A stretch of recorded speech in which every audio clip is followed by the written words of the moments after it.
And this is the way we should flow, not force people, but drive conversations toward the decision making. Okay? So you have to engage with a customer to create that trust, especially during that consideration phase. That is crucial to let them be aware that you're here, and you're here to answer all the questions during their consideration. That's why this is called customer focused marketing. Where are you as a customer? Let me provide you what you need, not necessarily a discount or a coupon or an ad, right? So learn about their needs and wants by listening to them, asking questions, and having meaningful conversations. Free consultations go very far.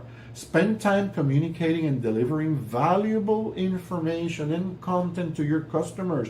Your goal during this phase, pay attention, golden nugget, your goal during this phase is to build interest and desire in your customer. So they want to develop a deeper and longer relationship with your brand. You see, the more you attract, customers are like fish. If you stay put in the water, you sit down on the beach, and you stay put, little fish are going to come to you and even touch you. The second you move a little bit, all the fish swim away. Customers are like that. Think about customers as fish.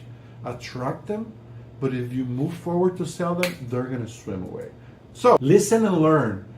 Find out their pain points. Maybe their pain points are having to check out and creating a username and password. I don't want that. That's a pain point. Address those challenges, fix them, find out what they're searching for online, and try to provide those answers. That will lead to a conversion. How you can find valuable information using Google. You want to know what are they looking for, right? Because you say, okay, I'm selling bottled water, but really, what are they looking? How are they typing it? What are they typing to find my bottled water? So, how do they do this, and how can you take advantage of it? So after this event, go to Google and type in your product, whatever your search query is. You'll see a list of related searches at the bottom.